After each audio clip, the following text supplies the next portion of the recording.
ಪ್ರಶ್ನೆಗಳನ್ನು ಯಾವ ರೀತಿ ಕೇಳ್ತಾರೆ ಅನ್ನೋ ಒಂದು ಐಡಿಯಾ ಗಮನಿಸಿದಾಗ ಪ್ರಶ್ನೆಗಳು ಯಾವುದೂ ಕೂಡ ತುಂಬಾ ಕ್ಲಿಷ್ಟಕರವಾಗಿ, ತುಂಬಾ ಡಿಫಿಕಲ್ಟ್ ಆಗಿ, ತುಂಬಾ ಹೈ ಲೆವೆಲ್ ಆಗಿ ಪ್ರಶ್ನೆ ಇರಲ್ಲ. ಪ್ರಶ್ನೆ ನಿಮ್ಮ ಸಾಮಾನ್ಯ ಜ್ಞಾನವನ್ನು, ನಿಮ್ಮ ಸಾಮಾನ್ಯ ಅಧ್ಯಯನವನ್ನು ಟೆಸ್ಟ್ ಮಾಡೋ ರೀತಿ ಇರುತ್ತೆ. ನಾನು ತಿಳಿಸಿದಾಗೆ ನಮ್ಮ ಭಾರತದ ಭೂಪಟದ ಅರಿವು ನಮಗಿದ್ದರೆ ನಾವು ಈ ಪ್ರಶ್ನೆ ಆನ್ಸರ್ ಮಾಡ್ಬೋದು. ನೀತಿ ಆಯೋಗ್, ಪ್ಲ್ಯಾನಿಂಗ್ ಕಮಿಷನ್ ಇದ್ದಿದ್ದು ನೀತಿ ಆಯೋಗ್ ಅಂತ ಚೇಂಜ್ ಆದಾಗ ನಾವು ಏನೇನೋ ಕೇಳ್ಬಿಡ್ತಾರೆ ಅಂತ ಏನೆಲ್ಲ ಓದಿದ್ವಿ. ಅವ್ರು ಸಿಂಪಲಾಗಿ ಕೇಳೋದು, ನೀತಿ ಆಯೋಗ್ ರೀಸೆಂಟಾಗಿ ನ್ಯೂಸಲ್ಲಿತ್ತು, ಇದು ಯಾವುದಕ್ಕೆ ಸಂಬಂಧಪಟ್ಟಿದ್ದು ಅಂತ. ಈ ರೀತಿ ತುಂಬ ಸಿಂಪಲ್ ಪ್ರಶ್ನೆಗಳನ್ನು ಕೇಳೋದು ಕೂಡ ಇದೆ. ಕೆಲವು ಬಾರಿ 1-2 ಪ್ರಶ್ನೆಗಳು ಅಥವಾ ಸುಮಾರು ಒಂದು 5 ಪ್ರಶ್ನೆಗಳು ಪ್ರಿಲಿಮ್ಸಲ್ಲಿ ತುಂಬ ಹೈ ಲೆವೆಲಲ್ಲಿ, ಅದು ಎಲ್ಲಿಂದ ಬಂತು ಅಂತಲೇ ಗೊತ್ತಾಗದೇ ಇರೋ ಕೇಳೋ ಪ್ರಶ್ನೆ ಇದೆ. ಅದಕ್ಕೆ ನಿಮಗೆ 100 ಪ್ರಶ್ನೆಗಳಿದ್ದಾಗ 100ಕ್ಕೆ 100 ಪ್ರಶ್ನೆನೂ ನಿಮಗೆ ಗೊತ್ತಿರಬೇಕು ಅಂತೇನಿಲ್ಲ. ನೀವು ಎಷ್ಟು ಎಫೆಕ್ಟಿವ್ ಆಗಿ ಟೈಮನ್ನು ಮ್ಯಾನೇಜ್ ಮಾಡಿ ಆ ಟೈಮ್ ಲಿಮಿಟಲ್ಲಿ ಹೇಗೆ ಆನ್ಸರ್ ಮಾಡ್ತೀರಾ ಅನ್ನೋದು ಇಂಪಾರ್ಟೆಂಟ್ ಆಗುತ್ತೆ. ಈ ಬ್ಯಾಲೆನ್ಸಲ್ಲಿ ನೀವು ಐಡಿಯಾನ ಡೆವಲಪ್ ಮಾಡ್ಕೊಳ್ಬೇಕು ಆ್ಯಂಡ್ ವರ್ಕ್ ಮಾಡಬೇಕು. That's the basis in which you will have to prepare. Okay, overall idea development. Let's take this scenario specifically. ಹೇಗೆ ವರ್ಕ್ ಮಾಡ್ತೀರಾ, ಯಾವ ರೀತಿ ಐಡಿಯಾ ಜನ್ರೇಟ್ ಮಾಡ್ತೀರಾ ನಾವು. ಪ್ರಿಪ್ರೇಷನ್ ಅಂತ ಬಂದಾಗ ನೀವು ಫಸ್ಟ್ ಶುರು ಮಾಡಬೇಕಾಗಿರೋದು ಬೇಸಿಕ್ NCERTs ಮೂಲಕ. ಯಾವುದೇ ಹೈ ಲೆವೆಲ್ ಬುಕ್ಸು, ಯಾವುದೋ ದೊಡ್ಡ ದೊಡ್ಡ ಬುಕ್ಸನ್ನು, ಎನ್ಸೈಕ್ಲೋಪೀಡಿಯಾಸ್ನ ತಂದು ಡೆವಲಪ್ ಮಾಡಬೇಡಿ. ಸಾಕಷ್ಟು ಆಥರ್ಸು ತುಂಬ ದೊಡ್ಡ ದೊಡ್ಡ ಬುಕ್ಸ್ ಬರೆದಿದ್ದಾರೆ ಹಾಗೆ ಹೀಗೆ ಅಂತ ಡೆವಲಪ್ ಮಾಡಬೇಡಿ. ಯಾವುದೇ ಒಬ್ಬ ಆಕಾಂಕ್ಷಿ ಸಿವಿಲ್ ಸರ್ವಿಸಸ್ ಎಕ್ಸಾಮ್ಗೆ ಪ್ರಿಪ್ರೇಷನ್ ಶುರು ಮಾಡಬೇಕಾದಾಗ ಅವರು ಶುರು ಮಾಡಬೇಕಾದಂಥ ಬೇಸಿಕ್ ಐಡಿಯಾ 6ನೇ ಕ್ಲಾಸಿಂದ 12ನೇ ಕ್ಲಾಸಿನ NCERT. ಸಾಕಷ್ಟು ಯೂಟ್ಯೂಬ್ ವೀಡಿಯೋಸ್ ಇದೆ, ಸಾಕಷ್ಟು ಅಚೀವರ್ ಸ್ಟಾಕ್ಸ್ ಇದೆ. ಇಲ್ಲೆಲ್ಲರೂ ಕೂಡ ನೀವು ಗಮನಿಸಿರ್ತೀರ. ಕೆಲವರು ಹೇಳ್ಬೋದು NCERT ಅಷ್ಟಾಗಿ ಇಂಪಾರ್ಟೆಂಟ್ ಇಲ್ಲ, ಓದೋದು ಬೇಡ ಅಂತ. But NCERTs are very important.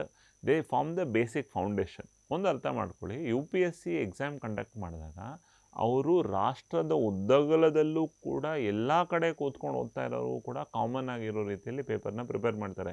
ಅವ್ರು ಬರೀ ಡೆಲ್ಲಿಯಲ್ಲಿ, ಹೈದರಾಬಾದಲ್ಲಿ, ಚೆನ್ನೈ, ಬೆಂಗಳೂರಲ್ಲಿ ಪ್ರಿಪೇರ್ ಆಗ್ತಾ ಇರೋರು ಮಾತ್ರ ಪ್ರಿಪ್ರೇಷನ್ ಮಾಡಲ್ಲ. So wherever you are preparing from ಅನ್ನೋದಾದರೆ ಎಲ್ರಿಗೂ ಕಾಮನ್ನಾಗಿ ಅವೈಲಬಲ್ ಆಗಿರೋ ಸೋರ್ಸ್ ಯಾವುದು NCERT. ಆ ದೃಷ್ಟಿಕೋನದಿಂದ NCERT ಪ್ರಿಪರೇಷನ್ ಇಂಪಾರ್ಟೆಂಟ್. ಅದು ನಿಮಗೆ ಸಬ್ಜೆಕ್ಟ್ಸ್ನ ಬೇಸಿಕ್ ಐಡಿಯಾ ಡೆವಲಪ್ ಮಾಡುತ್ತೆ, ಒಂದು ಬೇಸಿಕ್ ಫೌಂಡೇಶನ್ ಡೆವಲಪ್ ಮಾಡುತ್ತೆ. History, economics, geography, constitution, polity, ಎಲ್ಲಕ್ಕೂ ಕೂಡ ಒಂದು ಬೇಸಿಕ್ ತಳಹದಿ, ಒಂದು ಫೌಂಡೇಶನ್ ಹಾಕ್ಕೊಡೋದು NCERT. ಸೊ NCERTsನ ನೀವು ಬೇಸಿಕ್ ಪ್ರಿಪ್ರೇಷನ್ ಕರೆಕ್ಟಾಗಿ ಮಾಡ್ಕೊಂಡಿದ್ದೀರಾ ಅಂತಂದರೆ ನಂತರ ನೀವು ಇಂಪ್ರೂವೈಸ್ ಮಾಡ್ಕೊಬೇಕಾಗಿರೋದು ಇದೇ ಐಡಿಯಾ ಬೇಸ್ ಮೇಲೆ ಸಬ್ಜೆಕ್ಟ್ನ. ಈಗ ಎಕ್ಸಾಮನ್ನು ನಾವು ತಗೊಳ್ಬೇಕು ಅಂತಂದಾಗ ನಮಗೆ ಕ್ಲಿಯರ್ ಕಟ್ಟಾಗಿ ಎಕ್ಸಾಮಿನ ಸಿಲೆಬಸ್ನ ಅರಿವು ಇರಬೇಕು. ಆ ಪಠ್ಯಕ್ರಮದ ಅರಿವು ನಮಗೆ ಕ್ಲಿಯರಾಗಿದ್ದಾಗ ನಾವು ನಮ್ಮ ಪ್ರಿಪ್ರೇಷನ್ನ ಎಕ್ಸಾಮ್ ಓರಿಯೆಂಟೆಡ್ ಆಗಿ ಮಾಡ್ಬೋದು. ಸಾಕಷ್ಟು ಬಾರಿ ನಮಗೆ ಗೊತ್ತಿರೋ ರೀತಿಯಲ್ಲಿ, ನಾವು ಅಂದ್ಕೊಂಡಿರೋ ರೀತಿಯಲ್ಲಿ ಓದ್ತಾ ಹೋಗ್ತೀವಿ ಹೊರತು ಎಕ್ಸಾಮಿನ ಡಿಮಾಂಡ್ ಅನುಗುಣವಾಗಿ we don't prepare. So first thing all of you need to do is to understand the demand of the exam through syllabus orientation. Prelim syllabus ಏನು, ಮೇನ್ ಸಿಲೆಬಸ್ ಏನು, ಪ್ರಿಲಿಮ್ಸಲ್ಲಿ ಅವ್ರು ಯಾವೆಲ್ಲ ಸಿಲೆಬಸ್ ಪಾಯಿಂಟ್ಸ್ ಕೊಟ್ಟಿದ್ದಾರೆ, ಮೇನ್ಸಲ್ಲಿ ಸಿಲೆಬಸ್ ಪಾಯಿಂಟ್ಸ್ ಯಾವುದಿದೆ. This is the first part. Second most important part, previous year question papers. ಕಳೆದ 20-25 ವರ್ಷದಿಂದನೂ question papers ಬರ್ತಾ ಇವೆ. ಪ್ರಿಲಿಮ್ಸಲ್ಲಿ ಯಾವ ರೀತಿ ಪ್ರಶ್ನೆಗಳನ್ನು ಕೇಳ್ತಾ ಇದ್ದಾರೆ, ಮೇನ್ಸಲ್ಲಿ ಯಾವ ರೀತಿ ಪ್ರಶ್ನೆಗಳನ್ನು ಕೇಳ್ತಾ ಇದ್ದಾರೆ ಅನ್ನೋದನ್ನು ಕೂಡ ನೀವು ಗಮನಿಸಬೇಕಾಗತ್ತೆ.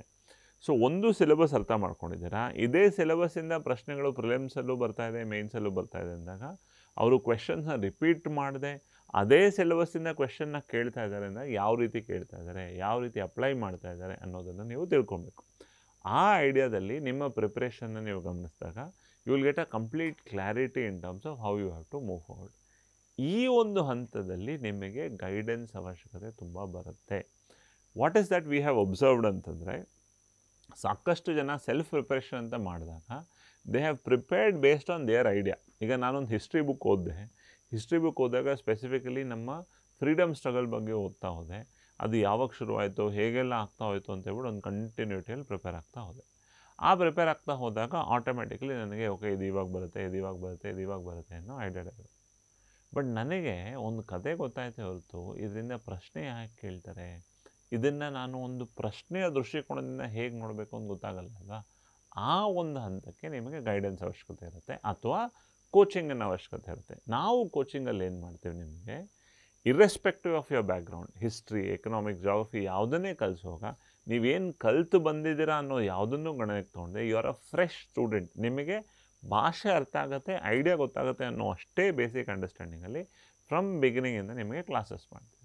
ಇಲ್ಲಿ ನಿಮಗೆ ಫೌಂಡೇಶನಲ್ ಅಂಡರ್ಸ್ಟ್ಯಾಂಡಿಂಗ್ ಡೆವಲಪ್ ಆದಾಗ ಪ್ರತಿಯೊಂದು ವಿಷಯವನ್ನು ನಿಮಗೆ ತಿಳಿಸ್ಕೊಡೋ ಜೊತೆಗೆ ನೋಡಿ ಪ್ರಿಲಿಮ್ಸಲ್ಲಿ ಇದನ್ನು ಈ ಥರ ಕೇಳ್ತಾರೆ, ಮೇನ್ಸಲ್ಲಿ ಇದನ್ನು ಈ ಥರ ಕೇಳ್ತಾರೆ ಅಂತ ಐಡಿಯಾ ಜನ್ರೇಟ್ ಮಾಡ್ತಾ ಹೋಗ್ತೀವಿ. ಸೊ ನಿಮ್ಮ ಬೇಸಿಕ್ ಫೌಂಡೇಶನ್ಗೆ ನೀವು NCERT ಕಲಿತೀರಾ, ಕ್ಲಾಸಸ್ ಅಥವಾ ಕೋಚಿಂಗಲ್ಲಿ ನೀವು ಸಬ್ಜೆಕ್ಟ್ಸ್ನ ಕಲಿತೀರಾ, ಸಬ್ಜೆಕ್ಟ್ಸ್ನ ನಿಮ್ಮ NCERT ಅಂಡರ್ಸ್ಟ್ಯಾಂಡಿಂಗ್ ಜೊತೆಗೆ ಲಿಂಕ್ ಮಾಡ್ತಾ ಹೋಗ್ತೀರಾ, ಡೆವಲಪ್ ಆಗ್ತಾ ಹೋಗುತ್ತೆ ಐಡಿಯಾ. ನಾವು ಇಷ್ಟೇ ಮಾಡದೆ ಪ್ರತಿ ವಾರಾಂತ್ಯದಲ್ಲೂ ನಿಮಗೆ ಟೆಸ್ಟ್ಗಳನ್ನು ಕಂಡಕ್ಟ್ ಮಾಡ್ತೀವಿ. ಆಗ ನೀವು ಕಲ್ತಿರೋದನ್ನು prelims questions through, mains questions through ನಿಮ್ಮ ಮೈಂಡ್ಸೆಟ್ಟನ್ನು ಡೆವಲಪ್ ಮಾಡಿದಾಗ it is not about how much marks you score. ನಮ್ಮ ಟೆಸ್ಟ್ ಸೀರೀಸಲ್ಲಿ ನೀವು ಎಷ್ಟು ಮಾರ್ಕ್ಸ್ ತೊಗೊಳ್ತಾ ಇರೋದು ಅನ್ನೋ ಇಂಪಾರ್ಟೆಂಟ್ ಅಲ್ಲ, ಬಟ್ ನಾನು ಕಲ್ತಿರುವಂಥ ವಿಷಯಗಳನ್ನು ಪ್ರಿಲಿಮ್ಸ್ ಪ್ರಶ್ನೆಯಾಗಿ ಕೇಳಿದಾಗ, ನನಗೆ ಒಂದು ಪ್ರಶ್ನೆ ಕೊಟ್ಟು 4 ಆಯ್ಕೆಗಳನ್ನು ಕೊಟ್ಟಾಗ how will I choose, how close is my option, ಈ ಐಡಿಯಾಸ್ನ ನಿಮ್ಮ ಮೈಂಡ್ ಡೆವಲಪ್ ಆಗಬೇಕಲ್ವಾ, ನಿಮ್ಮ ದೃಷ್ಟಿಕೋನ ಆ ಡೈರೆಕ್ಷನಲ್ಲಿ ಓರಿಯೆಂಟ್ ಆಗಬೇಕಲ್ವಾ. That is the perspective. So that is how you will be improvising your thought process.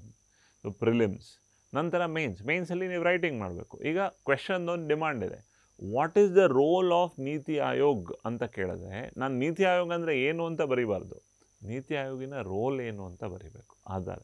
So ಪ್ರಶ್ನೆಯ ಡಿಮಾಂಡ್ ಏನು ಅಂತ ಅರ್ಥ ಮಾಡ್ಕೊಳೋದಕ್ಕೆ, ಇಂಡಿಯಾ ಮತ್ತು ಪಾಕಿಸ್ತಾನದ ಯುದ್ಧಕ್ಕೆ ಇರುವಂತಹ ಆಯಾಮಗಳೇನು ಅಂತ ಪ್ರಶ್ನೆ ಕೇಳಿದ್ರೆ, ಇಂಡಿಯಾ ಪಾಕಿಸ್ತಾನ ರಿಲೇಷನ್ಸ್ ಏನು, ಹಿಸ್ಟ್ರಿಯಲ್ಲಿ ಏನೇನಾಗಿದೆ, ಮುಂದೇನಾಗುತ್ತೆ, US ಅವ್ರು ಏನು ಮಾಡಿದ್ರು, what are the dimensions of India Pakistan relations.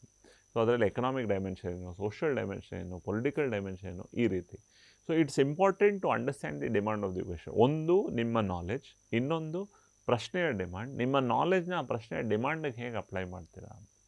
So ಈ ಎಲ್ಲ ದೃಷ್ಟಿಕೋನದಿಂದ ನಿಮ್ಮ ಪ್ರಿಪ್ರೇಷನ್ ಟೈಮಲ್ಲಿ ಪ್ರಿಲಿಮ್ಸ್ ಮತ್ತು ಮೇನ್ಸ್ ಎರಡೂ ಪರ್ಸ್ಪೆಕ್ಟಿವಲ್ಲಿ ನಿಮ್ಮ ಅಂಡರ್ಸ್ಟ್ಯಾಂಡಿಂಗ್ ಡೆವಲಪ್ ಮಾಡೋದಕ್ಕೆ ಕೋಚಿಂಗ್ ಹೆಲ್ಪ್ ಮಾಡುತ್ತೆ. ನೀವೇ ಅದನ್ನು ಗ್ರಹಿಸ್ಕೊಳ್ಬೇಕು ಅಂದಾಗ ನಿಮ್ಮ ಕಡೆಯಿಂದ ಎಫರ್ಟ್ ಜಾಸ್ತಿ ಇರುತ್ತೆ, ಅದಕ್ಕೂ ಕೂಡ ಸಾಕಷ್ಟು ಗೈಡೆನ್ಸ್ ನಿಮಗೆ ಸಿಗುತ್ತೆ. That is the idea which you have to develop. ಈಗ ಯಾವುದೇ ಒಂದು ಎಕ್ಸಾಮನ್ನು ಒಂದು ದೊಡ್ಡ ಬಂಡೆಗಳ ಥರ ನೋಡೋದ್ರಲ್ಲಿ ಅರ್ಥ ಇಲ್ಲ ಅಲ್ವಾ. Man by nature is problem solver. So ಪ್ರಿಲಿಮ್ಸ್ಗೆ ಡಿಮಾಂಡ್ ಇದು, ಮೇನ್ಸ್ಗೆ ಡಿಮಾಂಡ್ ಇದು, ಇಂಟರ್ವ್ಯೂಗೆ ಡಿಮಾಂಡ್ ಇದು. ಸೊ ನಾನು ಕಲಿತಾ ಇರೋ ವಿಷಯಗಳನ್ನು ಪ್ರಿಲಿಮ್ಸಲ್ಲಿ ಈ ಥರ ಕೇಳ್ಬೋದು, ಮೇನ್ಸಲ್ಲಿ ಈ ಥರ ಕೇಳ್ಬೋದು, ಅದಕ್ಕೆ ನಾನು ಈ ರೀತಿ ಪ್ರಿಪೇರ್ ಆಗಬೇಕು, ಅಷ್ಟೇ ನೀವು ಮಾಡಬೇಕಾಗಿದೆ. ಆ್ಯಂಡ್ ಯಾವುದೂ ಕಷ್ಟ ಇರೋದಿಲ್ಲ. You need to orient yourself to the preparation, you need to apply yourself to the preparation. That's how the